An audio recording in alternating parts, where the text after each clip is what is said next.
নমস্কাৰ সকলোকে। এটা বিশেষ কথা এটা আলোচনা কৰিবৰ কাৰণে আপোনাৰ মাজত ভিডিঅ'টো বনাব আহিলোঁ। কিছুমান কথা মানে কি বেয়া লাগে, এইকাৰণে বেয়া লাগে কাৰণ এটা অসমৰ ল'ৰাই গৈ IPL নিচিনা এটা ইমান ডাঙৰ এটা প্লেটফৰ্মত খেল খেলি আছেগৈ। সেই খেল খেলাটো দূৰৰে কথা, আপোনালোকে তাক অকণো মৰম চেনেহ কৰিব নোৱাৰেনে বাৰু? নিজৰ ৰাজস্থান ৰয়েলছৰ টিমটো বাদ দি আপোনালোকে RCB, চেন্নাই, মুম্বাই ভাল পায়, কিন্তু অসমৰ ল'ৰা এটাই ৰাজস্থান ৰয়েলছৰ পিনে কেপ্টেইনচি কৰি আছে, আপোনালোকে তাক বেয়া পায়। তাৰ অহংকাৰ বেছি, তাৰ এটিটিউড বেছি, তাৰ অলপ ষ্টাইলটো বেলেগ। আৰে কেলৈ নাথাকিব, ষ্টাইল কেলৈ নাথাকিব? আপুনি খেলিব গৈছে জানো? মই নাজানো, আপুনি নাজানো নহয়, ইহে খেলিব গৈছে, কেলৈ ষ্টাইল বেছি নহ'ব? যিটো ল'ৰাক 14 কোটি টকা দি পিনে ৰাজস্থান ৰয়েলছে কিনিছে, সেই ল'ৰাটো এটিটিউড কেলৈ নাথাকিব? অসমৰ কোনজন প্লেয়াৰ এনেকৈ খেলিছে খেল গৈ পিনে?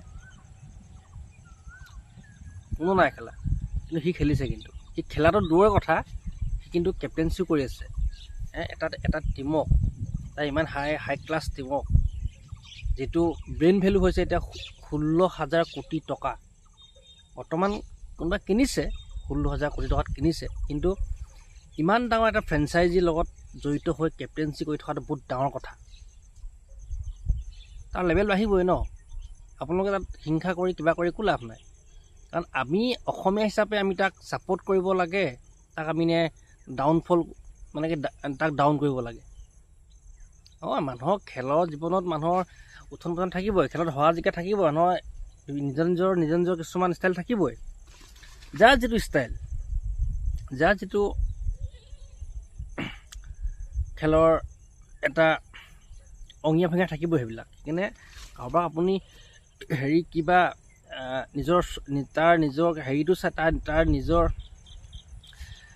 কি তোমাৰ দেহাৰ অঙ্গি ভঙ্গি চাই তাক আমি ছাপোৰ্ট কৰিব নালাগে। কিন্তু সি যে এটা অসম সন্তান, সি যে এটা অসমৰ ল'ৰা,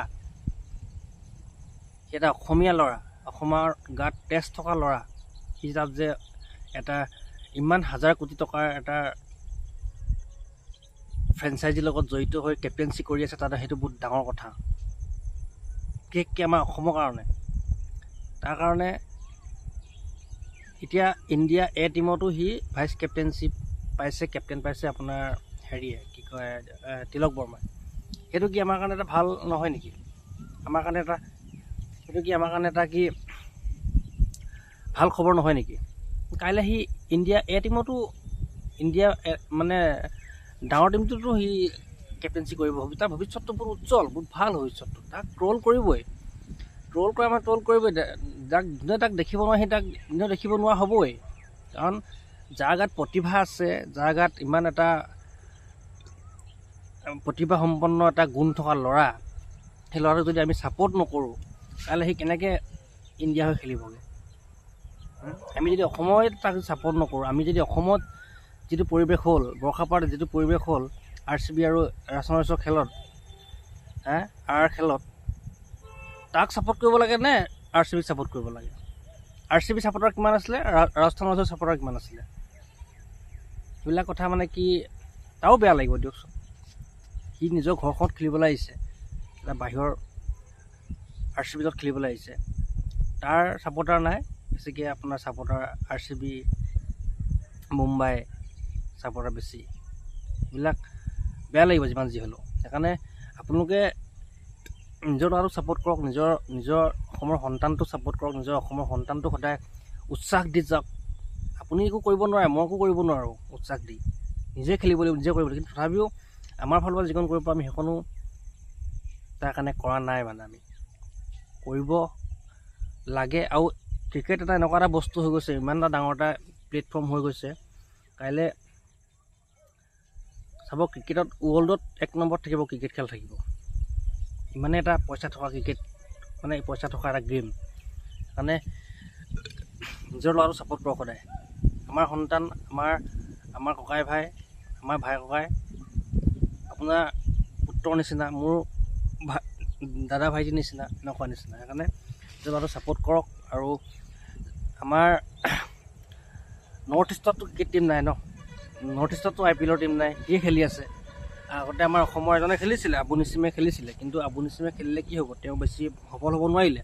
কিন্তু সফল হ'ব নোৱাৰিলে কিন্তু বুলিয়ে ইও যেন সফল হ'ব নহ'ব সেইটো নহয় নহয়।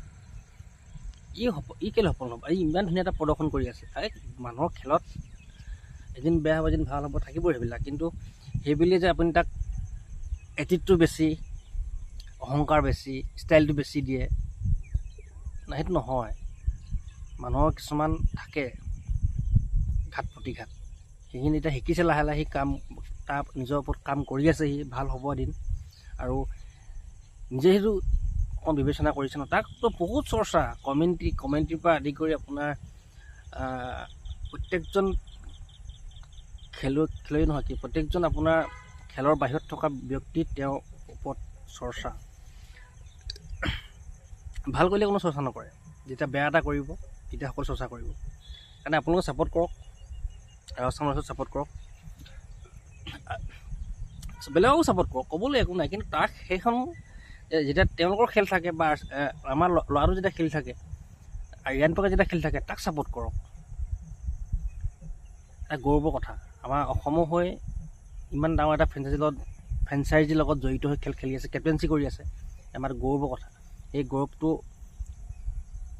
মাজত আপুনিও সোমাই আছে, ময়ো সোমাই আছোঁ। সেইকাৰণে আমি ক্ৰিকেট ভাল পাওঁ, খেল ভাল পাওঁ মানুহ, আমি তাক ছাপোৰ্ট সদায় কৰিমেই, সদায় কৰি যাম। আপোনালোকেও ছাপোৰ্ট কৰক, আৰু তাৰ ভৱিষ্যত উজ্জ্বলটো আৰু ভাল হ'ব। আপোনালোকে যদি বিশেষকৈ অসমে যদি ছাপোৰ্ট কৰে তাক, বহুত ট্ৰল হৈছে, কিন্তু অসমীয়াখিনিয়ে তাক ছাপোৰ্ট নকৰে। সেইকাৰণে আপোনালোকে ছাপোৰ্ট কৰক, ভাল কাম কৰিব ভৱিষ্যতে, আৰু বহুত ভাল খেলিব। এটা সময়ত ইণ্ডিয়া খেলিবলৈ সুযোগ আগতে পাইছিলোঁ বাৰু, কিন্তু দুখ পোৱাৰ কাৰণে ওলাই আহিবলগীয়া হ'ল। কিন্তু আৰু ভাল এটা দীৰ্ঘ সময়ৰ কাৰণে সি খেলিব সময় পাব, আৰু ভাল খেলিব। সেইকাৰণে আপোনালোকে তাক ছাপোৰ্ট কৰক, সদায় সি আগবাঢ়ি যাব। মানে ক'লোঁ, এইকাৰণে ভিডিঅ'টো বনালোঁ, কাৰণ কেলৈ সেই তাৰ প্ৰতি যিখিনি মানে কি মানুহৰ সহানুভূতিতা, যিখিনি মানুহৰ কথা ফেচবুকে বা যিখিনি বস্তু ওলাই থাকে, সেইখিনি বস্তু দেখি ভাল নালাগে, শুনি ভাল নালাগে, কাৰণ ভাল পাওঁ আমি তাক, মই ভাল পাওঁ বিশেষকৈ। ৰাজস্থান ৰয়েলছৰ টীমটো ভাল লাগে, চব সৰু ল'ৰা আছে, গোটেইখিনি নৱপ্ৰজন্মৰ ল'ৰাক উঠাই লৈ যায়, সেইটো কাৰণে ভাল লাগে। সূৰ্যবংশী কিমান ভাল খেলি আছে। সেইকাৰণে প্ৰত্যেকটো বস্তু অকল নিগেটিভটো চালে নহ'ব, পজিটিভো চাব লাগিব। সেইকাৰণে ভাল পাওক তাক, আমি ভাল পাওঁ, আপোনালোকেও ভাল পাওক, উৎসাহ দিয়ক অকণ আগুৱাই যাবলৈ, তাই কামনা কৰিলোঁ। আৰু আপোনালোকেও যেন তাক ভাল পাব, নিজৰ ল'ৰা বুলি আঁকোৱালি ল'ব, সদায় মৰম কৰিব। বেলেগে কিবা এটা ক'লে আপোনালোকে ধৰিবহে লাগে, আমাৰ ল'ৰা আমাৰ কথা বুলি। ঠিক আছে, দিয়ক। যদি ভিডিঅ'টো ভাল পালে তেনেহ'লে লাইক, ছাবস্ক্ৰাইব আৰু শ্বেয়াৰ এটা কৰি দিব। ধন্যবাদ।